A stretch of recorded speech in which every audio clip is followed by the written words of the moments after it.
رعایه قاعده‌های حرکت راه و آداب و رفتار طرز اداره نمودن واسطه نقلیات نیز جزء فرهنگ شهرداری به حساب رفته، معرفی کننده مدنیت شهرداری هر ملت و خلقیت به حساب می رود. متاسفانه وقتهای آخر از جانب یک زمره رانندگان جوان از حیث خودنمایش‌دهی واسطه نقلیاتشان را یک و یک بار با سرعت بلند حرکت از معیار مقرر گردیده زیادتر از جای ایست автомашинаашон ро ба ҳаракат дароварда, дар натиҷа соиши байни салачархҳо ба қисми болоии роҳи асфалтпӯшт ба амал омада. ин ҳолатҳо овозҳои гӯшхароши нороҳаткунандаро ба муҳити атроф расонида боиси ба ҳарос овардани шаҳрвандон аз ҷумла кӯдакону пиронсолон ва махсусан беморон мегардад, зиёд ба назар мерасад.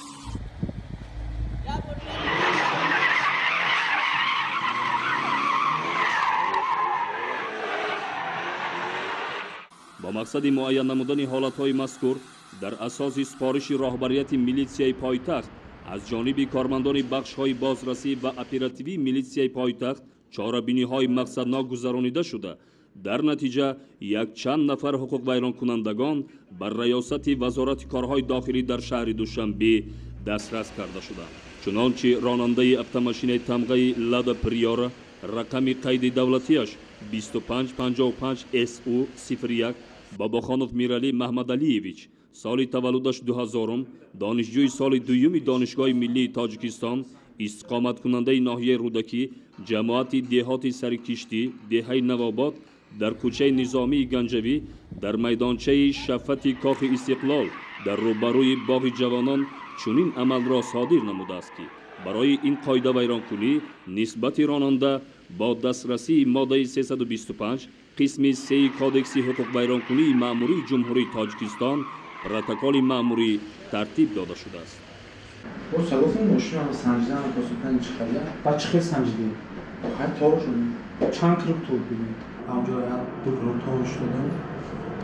دیدیم ایسازه هم کار کردیم شما یه کنترل نمیشه.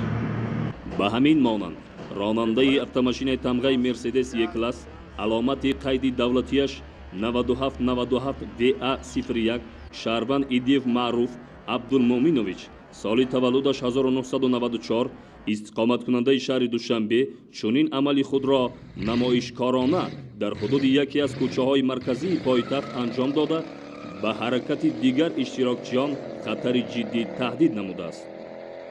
شما را برای کدام نمود حقوق ویرانکنیتون کارمندان میلیسیا بازداشت نمودن؟ برای همین کوکس دادن به راه دیگه تکرار نمی‌شود. با همین ترتیب یک چند رانندگان دیگر که با طرز و اصول غیر مقرری واسطه‌های نقلیات خود را در کوچه‌های پایتخت اداره می‌نمودند به میلیسیای پایتخت دسترس و بعد ترتیب جزای مأموری برای در آینده تکرار نکردن نسبت آنها چاره‌بینی‌های پروفیلاکتیکی گذرانیده شد. دیگر مسئله‌ای که باعث تشویش شهروندان و اشتراکچیان حرکت در راه گردیده است، این بدون طلبات استانداردهای دولتی خودسرانه نصب نمودن اسباب‌های بیرونی نورافشان و صدا دهنده در واسطه‌های نقلیات شخصی شهروندان میباشد. باید قید نمود که طبق طلبات قرار حکومت جمهوری تاجیکستان تحت رقم 367 از 14 ایول سال 2012 واردات اسباب‌های مخصوصی بیرونی روشنی دهنده و صدا دهنده به حدود جمهوری تاجیکستان قطعاً منع میباشد. متاسفانه به این نگاه نکرده از بی‌مسئولیتی و فارغبالی مقامات دخلدار نظارتی چنین تجهیزات‌ها به بازارهای داخلی جمهوری وارد کرده شده در سودای آزاد قرار دارند.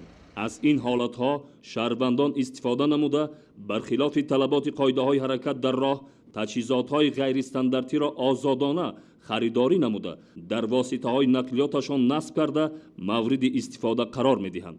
مثلا راننده اتومبیل تمغه تویوتا لند کروزر رقم قید دولتیش 1410 DD 01 شریفوف دلیرشاه انورویچ، سال تولدش 1988، استقامت کننده شهر دوشنبه کوچه یکچینار در کوچه سینا چنین عمل را صادر نموده است.